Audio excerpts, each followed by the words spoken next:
Hello guys, welcome back to my YouTube channel. I hope you are having a fantastic day today.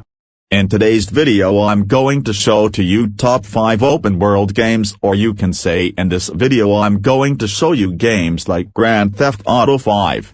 If you don't know what are open world games, then let me tell you. Open world games are a type of video games where a player can roam freely through a virtual world and is given considerable freedom in choosing how or when to approach objectives. So if you guys understand, then like the video, and yeah, do not forget to subscribe to the channel. So let's get started.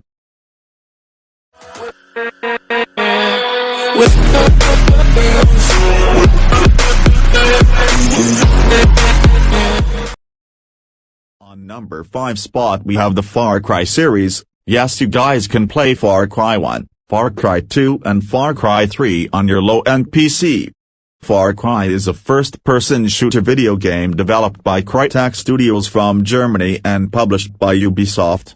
Yes, this game is an open-world game. You guys can go anywhere in the map. You guys can use guns like pistols, sniper rifles, light machine guns. You guys can kill your enemies with a knife also, and yeah, you guys can perform stealth mode in the game. Far Cry series have a good storyline, fantastic gameplay and high graphics.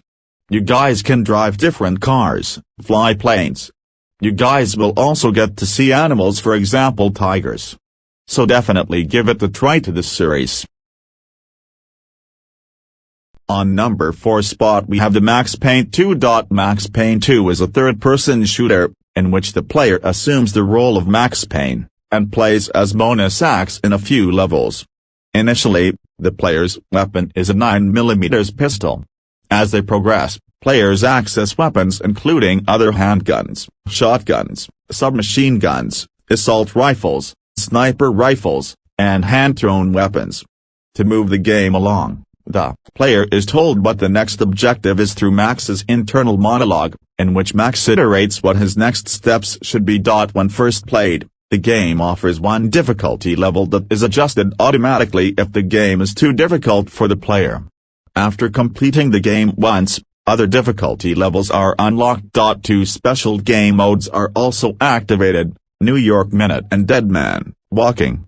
In New York Minute, the player is given a score based on the time taken to complete each level. The Dead Man Walking mode places Max in one of 5 scenarios, in which he must survive for as long as possible while fighting off endlessly respawning enemies. Max Payne 2 allows the player to enable bullet time, a mode that slows time, while still allowing the player to aim in real time, to give the player more time to determine what they want to do. In this mode, the screen's color changes to a sepia tone to act as a visual cue. When in use, the bullet time meter will decrease until it is either empty or the player disables bullet time mode.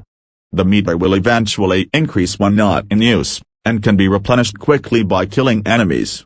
To simulate the bullet time effect, Max can also execute a shoot-dodge maneuver. When the maneuver is performed, Max jumps in a direction specified by the player, and although bullet time is activated while Max is in midair, this will not deplete the bullet time meter. The combat system has been improved for Max Payne 2. The player can arm Max with the secondary weapon such as a grenade or Molotov cocktail, and when near an enemy, Max can pistol whip them. Companions can occasionally come to Max's aid, although their deaths do not affect the gameplay or story. On number 3 spot we have Just Cause 2. Just Cause 2 is a third-person action-adventure game in which players control Rico Rodriguez, field operative of the agency, in an effort to overthrow the island dictatorship of Panop, an open world for players to explore. The game has 3 types of missions.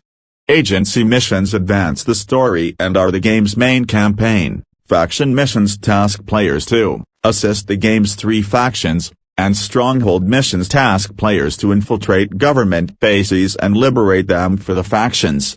In addition to typical missions, Just Cause 2 has race challenges which give players cash. The game's open world is free for players to explore. There are a variety of landscapes, including deserts, mountains and jungles. and over 300 settlements. The settlements contain government properties, which can be destroyed, and unlockables such as cash stashes and weapon, vehicle and armor parts. Players can use a variety of weapons to fight enemies. The game features a large arsenal of weapons, from two-handed pistols to rocket launchers, and a variety of sea, land and air vehicles. Players can drive them, jump on top of them or hide in front of them, while they are moving and hijack enemy vehicles, triggering a series of quick-time events.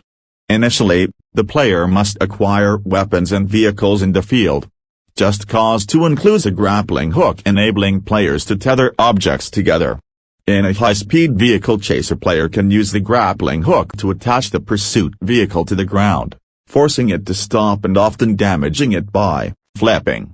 Players can also tether two enemies together. The grappling hook allows a player to pull himself, hold on to objects such as walls or helicopters and pull enemies towards Rico.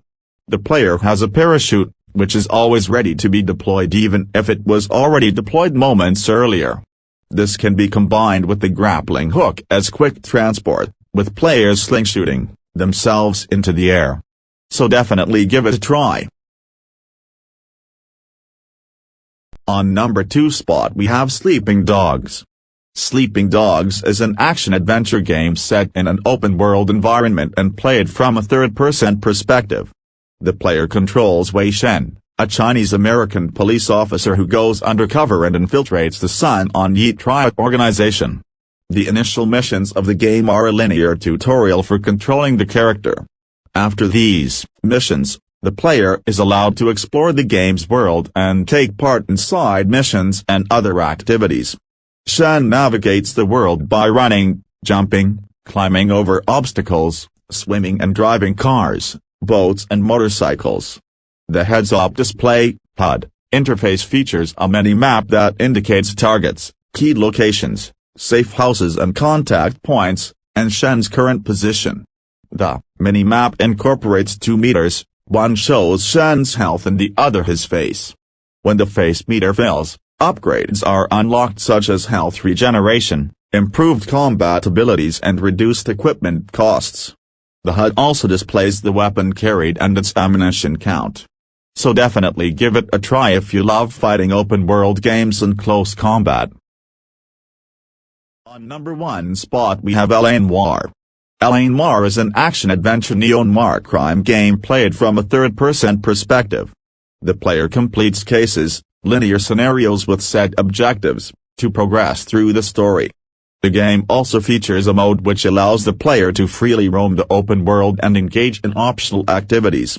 The world features multiple landmarks, which are all based on real monuments from 1940s Los Angeles. The game takes place in the city of Los Angeles, in the year 1947, with the player assuming the role of Los Angeles Police Department officer, and later detective, Cole Phelps.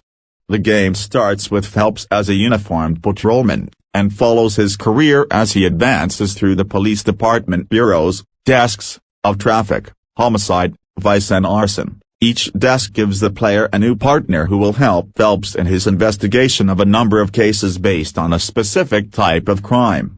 The game assigns the player to cases that they must solve.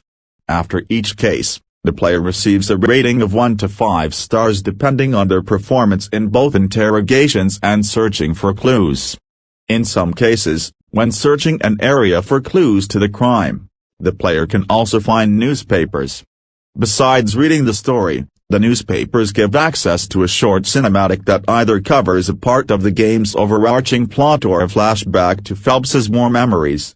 Near the end of the final desk, the player assumes control of private investigator Jack Calso, who becomes the player character for most of the remaining cases. Although different in appearance and personality, his controls are identical to Phelps. So that's all for today guys. I hope you enjoyed the video. If you do, leave a like and subscribe to my channel, and yeah, try those games.